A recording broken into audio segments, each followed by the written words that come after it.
வணக்கம், வாழ்க வளமுடன். நான் உங்கள் ஜோதிடர் மாணிக்கவாசன் பேசுகிறேன். ஓம் தத் புருஷாய வக்கரதுண்டாய தன்னோ தந்தி பிரசோய ஓம் ஸ்ரீம் கிரீம் க்ளீம் க்ளம் கம் கணபதியே நமக. ஓம் கிரீம் ஆதித்யாய சோமாய மங்களாய உதயச குரு சுக்கர சனி பெச்ச ராக வைக்காத நமக. ஓம் ஸ்ரீம் க்ளீம் பஞ்சபூத வசிவிசிய ஓம் மங்கரங்கு பஞ்சபூத வசிவிசிய ஓம் லங்குவங்கு பஞ்சபூத வசிவிசிய ஓம் நங்குவங்கு பஞ்சபூத வசிவிசிய சுவாக. 9 நவகிரகங்கள் 5 பஞ்சபூதத்தோட அனுகிரகம் பரிபூர்ணமாக அனைத்து ஜோதிட அன்பர்களுக்கும் ஆன்மீக பெரியோர்களுக்கும் அனைத்து மக்களுக்கும் கிடைக்க எம்பெருமான் முருகப்பெருமானை மனதார நான் பிரார்த்தனை பண்றேன். ஓம் சரவண பவாய நமக. இன்னைக்கு நாம பார்க்கக்கூடிய தலைப்பு என்னன்னா பார்த்தோம்னா, ரிஷப லக்னத்திற்கு செவ்வாய் பகவான் நின்ற ஸ்தான பலன்கள் என்ன அப்படிங்கிறத பார்க்க போறோம். 12 ஸ்தானங்கள்ல போய் செவ்வாய் பகவான் நிற்கும் போது நம்ம ரிஷப லக்னத்திற்கு என்ன பலன்கள் நடக்கும் அப்படிங்கிறத பார்க்க போறோம். ரிஷப லக்னத்துக்கு வந்து செவ்வாய் வந்து 7-12க்கு அதிபதியாக வர்றார். 7-12 கூடையவர். அவர் வந்து மனைவி ஸ்தானாதிபதியும் அவர் தான், விரயஸ்தானாதிபதியும் அவர் தான். சுக்கிரனுக்கு வந்து செவ்வாய் பகை, அதை மைண்டில் வச்சுக்கணும். ஓகேங்களா? அவர் பார்த்தோம்னா செவ்வாய் சுக்கிரன் காம்பினேஷனாவே பிரச்சனைகள் போராட்டங்கள் தான் அதிகமாக ஏற்படும். ஓகேங்களா? நல்லது நடக்கணும்னா குரு பார்வை பெற்றிருந்தா ஓரளவுக்கு தப்பிச்சாச்சு. இல்லை அப்படின்னா பிரச்சனைகள் தான் ஏற்படும். செவ்வாய் சுக்கிரன் காம்பினேஷன் அப்படின்னா ஓகேங்களா? அந்த திசை அந்த புத்திகள் வரும்போது தவறான வழியில் கொண்டு போய் விட்டுரும். இதை மைண்ட் வச்சுக்கணும். அந்த மாதிரி செவ்வாய் சுக்கிரன் காம்பினேஷன் சொல்ற வீடியோ வரும். அப்போ நான் இதை பற்றி நான் இப்போ சொல்றேன். இப்போ வந்து செவ்வாயை பற்றி மட்டும் நம்ம பேசுவோம். ஓகேங்களா? ரிஷப லக்னத்தில் செவ்வாய் இருக்கும்போது குடும்பத்தில் பிரச்சனை, சண்டை சச்சரவுகள் அதிகமாக ஏற்படும். மனைவி அதாவது கணவன் மனைவிக்குள்ள ஒற்றுமைகள் வந்து அந்த அளவுக்கு நல்லா இருக்காது. வாழ்க்கை துணை மூலமா பிரச்சனைகள் அதிகமாக ஏற்படும். வாழ்க்கை துணை மூலமா போராட்டங்கள் அதிகமாக ஏற்படும். பிஸ்னஸ் பார்ட்னர் மூலமா பிரச்சனைகள் அதிகமாக இருக்கும். அது பார்ட்னர் சொல்லக்கூடிய ஒரு இடம் அதுதான். ஓகேங்களா? பிஸ்னஸ் பார்ட்னர், வாழ்க்கை துணை, இது மூலமாக நிறைய பிரச்சனைகள் ஏற்படும். அங்க சுக்கிரனோட வீட்டில் செவ்வாய் நின்றால் குரு பார்வை பெற்றிருந்தா தப்பு சொல்லிட்டே இல்லை. மனைவியின் வழியில, பிசினஸ் வழியில நிறைய விரய செலவுகள் கொடுக்கும். ஏன்னா 12வது அதிபதியும் அவர் தான், 7க்கும் அதிபதி அவர் தான். அப்போ விரயங்களையும் கொடுப்பார், மனைவி மூலம் பிரச்சனையும் கொடுப்பார், செவ்வாய் தோஷங்கிற அமைப்பையும் கொடுப்பார். லக்னத்தில் இருந்தாலும் செவ்வாய் தோஷம் 2, 4, 7, 8, 12 இருந்தால் மட்டும் தோஷம் கிடையாது. லக்னத்தில் இருந்தாலும் தோஷம் கடுமையாக தான் இருக்கும் செவ்வாய் நின்னா. ஓகேங்களா? பெரும்பாலும் யாரும் சொல்றது இல்லை தமிழ்நாட்டில். ஆனால் கேரளாவில் மெயினாக பார்க்கறது லக்னத்தில் இருந்தாலும் செவ்வாய் தோஷம் தான். ஓகே, பாவசமியா பார்க்க பொருத்தம் பார்க்கும்போது லக்னம்ங்கிறது நீங்க இல்லையா? ஓகேங்களா? லக்னம்ங்கிறது நீங்க நம்ம தான். அப்போ அங்கே வந்து செவ்வாய் நிற்கும் போது பிரச்சனைகள் அதிகமாகும். ஓகேங்களா? அது குரு பார்வை இருக்கா அப்படின்ற பொறுத்து தான் நம்ம பலன்கள் சொல்ல முடியும். ஓகேங்களா? அதனால அங்கே ரிஷபலக்னத்துக்கு வந்து அமரும் போது பிரச்சனைகள் அதிகமாகும். வாழ்க்கை துணை மூலமாக விரயங்கள் அதிகமாகும். சிம்பிள் லாஜிக்காக சொல். வாழ்க்கை துணை அமையிறது லேட் ஆகும்.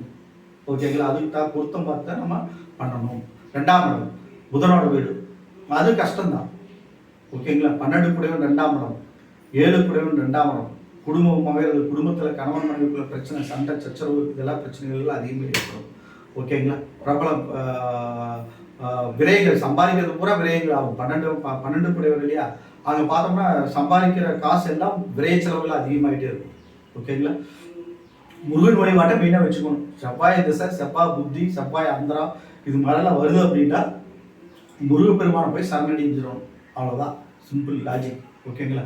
அடுத்து பார்த்தோம் 3ஆம் இடம் கடகம். அங்கே 12 கூடையவன் 3ஆம் இடத்துல, 7 கூடையவன் 3ஆம் இடத்துல நீச்சமாகிறார். உடல் உபாதைகள், உடல் பிணிகள், கணவன் மனைவிக்கு யாராக இருந்தாலும் சரி, உடல் உபாதைகள், உடல் பிணிகள் எல்லாம் ஏற்படும். தைரியம் வந்து அந்த அளவுக்கு நல்லா இருக்காது. எது எடுத்தாலும் கோலை, மனது சுமக்கக்கூடிய இடம் இல்லையா கடகம். கடகம் வந்து சந்திரன் வீடு, மனதுகாரன், மன குழப்பங்கள் அதிகமாக. அங்கே ஒரு வெப்பக்கோள் அங்கே போய் இருக்கும்போது பிரச்சனைகள் அதிகமாகும். ஓகேங்களா? தைரிய ஸ்தானம் செவ்வாய் உட்காரலாம், வெற்றி ஸ்தானம் எந்த இல்லை அப்படின்னு நம்ம நினைக்க முடியாது. ஏன்னா அங்கே நீச்சமாயிடுறாரு, பலம் இழந்து போயிடுறாரு. 7 கூடையவர் அங்கே பலம் இழந்து போயிடுறாரு. ஓகேங்களா? பிரச்சனைகள் அதிகமாகும். அடுத்தது 4ஆம் இடம் செவ்வாய் தோஷத்தை கொடுப்பார். செவ்வாய் தோஷத்தை கொடுப்பார். 4ஆம் இடத்துல சூரியனோட வீடு எரிச்சிரு, செவ்வாய்க்கு பவர் ஈக்குவல் அப்படின்னு சொல்லுவாங்க. அதெல்லாம் கிடையாது. செவ்வாய் தோஷத்தை கொடுக்க, அதனால பிரச்சனைகள் அதிகமாக ஏற்படும். கற்பு நிலைகள் மாறுபாடுகள் வரும். தாயார் உடல் உபாதைகள், உடல் பிணிகளுக்கு ஆட்பட வேண்டிய சுச்சுவேஷன் வரும். பிபி, சுகர், பிபி எல்லாம் ஏற்படுறதுக்கு வாய்ப்புகள் அதிகம். மெடிக்கல் செக்அப் பண்ணிக்கணும். ஹார்ட் சம்மந்தப்பட்ட இடம் 4ஆம் இடம். அதனால ரொம்ப கேர்ஃபுல்லாக அதை ஃபாலோ பண்ணணும். ஓகேங்களா? அடுத்தது 5ஆம் இடம் ரிஷப லக்னத்துக்கு 5ஆம் இடத்துல செவ்வாய் புதனோட வீடு, பூர்வனி ஸ்தானம். ஓகேங்களா? 7 கூடையவன் 5ஆம் இடத்துல இருக்கிறது ஒரு யோகம் தான். 2 சமமாக நடக்கும். நன்மை தீமை 2 கலந்த மாதிரி அங்கே நடக்கும். ஓகேங்களா? அதிக பாசம் வச்சு அவங்க மூலமா கெடுதல்கள் ஏற்படக்கூடிய ஒரு இடம். ஓகேங்களா. நீங்கள் யார் மேலே அதிகமாக பாசம் வைக்கிறீங்களோ, ஓகேங்களா, யார் மேலே காதல் சம்மந்தப்பட்ட 5ஆம் இடம், யார் மேலே நீங்கள் அதிக பாசம் வைக்கிறீங்களோ அவங்க மூலமாகவே நீங்கள் நம்பிக்கை துரோகம் பெறுவீர்கள். ஓகேங்களா. அதனால அந்த இடத்துல எச்சரிக்கையாக தான் இருக்கும். நன்மை தீமை ரெண்டுமே கலந்து நடக்கும். புதனோட வீடு பகை வீடு, அங்கே வந்து நம்ப வைத்து ஏமாற்றுவார்கள். ஓகேங்களா. இதுதான் அதுக்கு சிம்பிள் லாஜிக். அதனால செவ்வாய் வந்து 5ஆம் இடத்துல இருந்தால் பூர்வனி ஸ்தானம் நல்ல இடம் அப்படின்னு நினைக்கிறது 7 குடையன் 5ஆம் இடத்துல இருக்கலாம். ஆனால் இன்னொரு ஸ்தானம் 12ஆம் இடங்கிறது மனசில் நம்ம வச்சுக்கணும்.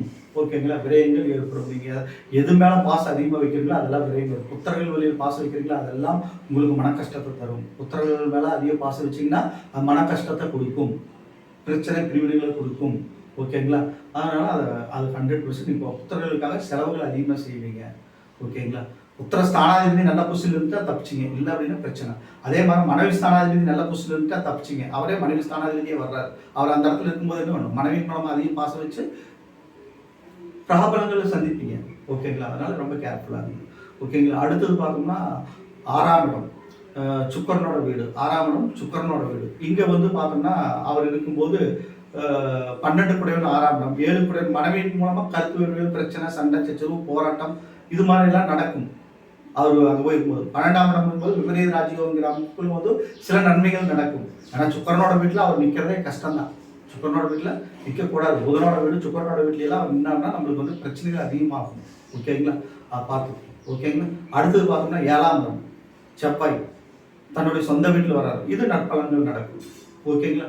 7ஆம் இடம் செவ்வாய் தோஷத்தை கொடுத்தாலும் கூட ரிஷப லக்னத்துக்கு 7ஆம் இடத்துல செவ்வாய் வந்து ஆட்சி பலம் பெறது நன்மை, ஒன்றும் பிரச்சனைகள் வராது. ஓகேங்களா. மனைவி சொன்னால் ஆமாம் சரி அப்படின்ட்டு போயிட்டே இருக்கணும். ஜாலரா போடணும் மனைவிக்கு. ஓகேங்களா. தன்னுடைய பேர், தன்னுடைய கணவனோ மனைவியோ வாழ்க்கை துணைக்கு ஆமா அப்படின்னு என்ன சொன்னாலும் ஆமா சாமி அப்படிங்கிற போட்டு போடணும். ஆமா சாமின்னு போட்டு போனீங்கன்னா நீங்கள் பிரச்சனை இல்லாமல் வாழ்க்கையை தள்ளிட்டு போகலாம். நான் தான் அப்படின்னு நீங்கள் ஏதாவது பேசுனீங்க அப்படின்ட்டா அவ்வளோதான். ஆக்சுவலாகவே செவ்வாய் தோசை இருக்குது, பெண்ணுக்கு செவ்வாய் இருந்தாலே நம்ம என்ன பண்ணோம்னா அவங்களுக்கு கீழ்ப்படிஞ்சு போயிடணும்.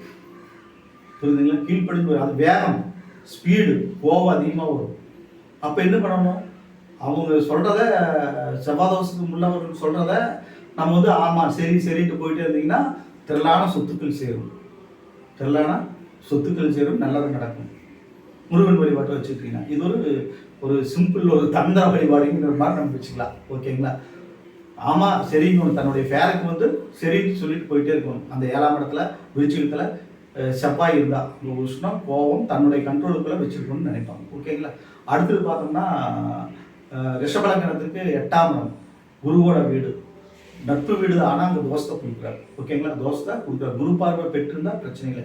எல்லா இடத்துலையும் தோஷம் பெற்றிருந்தாலும் செவ்வாய் எங்கே நின்னாலும் குரு பார்வை பெற்றிருந்தால் ஓரளவுக்கு நன்மைகள் நடக்கும். ஓகேங்களா. 8ஆம் இடம் ரொம்ப கலத்தர தோஷத்தை கொடுக்கும். இதுக்கு வந்து வழிபாடுகள் வச்சுக்கணும். முருகன் வழிபாட்டை மெயினாக வச்சுக்கணும்.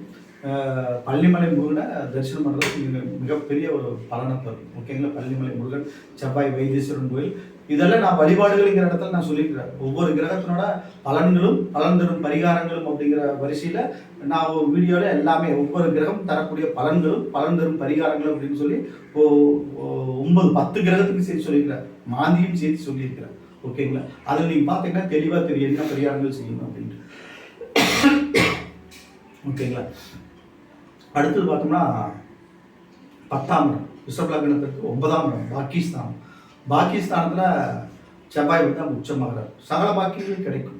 ஓகேங்களா. 7 குடையவன் 10ஆம் இடத்துல உச்சம் பெறது மனைவியின் வழியில், 9ஆம் இடத்துல உச்சம் பெறது மனைவியின் வழியில் நற்பெயர், புகழ், அந்தஸ்து, நல்ல உத்தியோக பிராப்தம், மனைவி நல்ல உத்தியோகத்தில் இருக்கிறது, இதெல்லாம் நடக்குது. 7 குடையவன் 9ஆம் இடத்துல பாகிஸ்தானில் உச்சமாகிறது நன்மை. ஓகே. மனைவியில் சகல பாக்கியம் இருக்குது. அதே செவ்வாய் அங்கே இருக்கும்போது பாக்கியம் கிடைக்கும். ஓகே. நன்மைகள் நடக்கும்.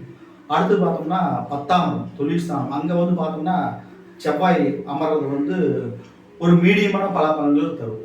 நன்மையும் இல்லாமல் தீன்மையும் இல்லாமல் ஆவரேஜான பலாபலன்கள் தரும். ஆனால் சனி சம்மந்தப்படக்கூடாது. 2 இடத்துலையுமே சனி சம்மந்தப்படக்கூடாது.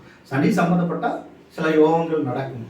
ஓகேங்களா. உச்சம் பெற்ற இடத்துல ஆட்சி பலம் பெற்ற சனி மகரத்தில் சம்மந்தப்படும் போது அது ஒரு சில பாக்கியங்களை செய்யும், நன்மைகள் செய்யும். ஆர்மி, மிலிட்ரி உத்தியோகங்கள் கிடைக்கிறது, அங்கே வேலை செய்கிறது, அவர் தகப்பனார் பெரிய ஒரு மிலிட்ரி மேன ஆஃபீஸராக இருக்கிறது. ஓகேங்களா. இதெல்லாம் 9ஆம் இடத்துல இருக்கும்போது நடக்கும். ரிஷப லக்னத்துக்கு 9 செவ்வாய் சனி சம்மந்தம் இருக்கும்போது. ஓகேங்களா? 10ஆம் இடத்துல இருக்கும்போது இவர் நிலபலன்களை வச்சு பிஸ்னஸ் பண்ணுறது, வீடு இடம் வாங்கி வீடு கட்டி சேல்ஸ் பண்ணுறது, இந்த மாதிரி பிஸ்னஸ் எல்லாம் அமையும் ரிஷப லக்னத்துக்கு 10ஆம் இடத்துல செவ்வாய் இருக்கும்போது. ஓகேங்களா? அடுத்து 11 செவ்வாய் இருக்கும்போது நல்ல பலன் தான். 7 குடன் 11ஆம் இடத்துல இருக்கும்போது நல்ல லாபங்கள் அதிகமாகும். அதே டைமில் விரயங்களும், மனைவியுடைய லாபங்களும் அதிகமாகும், அதே டைமில் விரயங்களும் அதிகமாகும். சமமாக இருக்கும், ஆனால் நல்லா இருக்கும், ஒன்றும் பிரச்சனை இல்லை. ஓகேங்களா? 12 குடன் 12ஆம் இடத்துல இருந்தால் தோஷம் அப்படிங்கிறத விட விபரீத ராஜ்யம்னு சொல்லலாம். ஏன்னா சொந்த வீடு ஆட்சி பலம் பெறாரு, அந்த அளவுக்கு கடுமையான தோஷத்தை தரமாட்டார், ஓரளவுக்கு பிரச்சனை இல்லாமல் போகலாம். ஓகேங்களா? இப்போ ரிஷப லக்னத்துக்கு செவ்வாய் பகவான் 12 ஸ்தானங்களில் நின்ற பலாபலன்களை பார்த்தீங்க. இந்த வீடியோ உங்களுக்கு பிடிச்சிருந்தா சப்ஸ்கிரைப் பண்ணுங்கள், பெல் சிம்பிளை உங்கள் ஃப்ரெண்ட்ஸுக்கெல்லாம் ஷேர் பண்ணுங்கள். என்னிடத்துல நீங்கள் ஜோதிடம் பார்க்கணும், ஜாதகம் பார்க்கணும், திருமண பொருத்தம் பார்க்கணும், சோழி பிரச்சனை பார்க்கணும்னா என் நம்பருக்கு நீங்கள் கான்டாக்ட் பண்ணுங்கள். வணக்கம், வாழ்க வளமுடன்.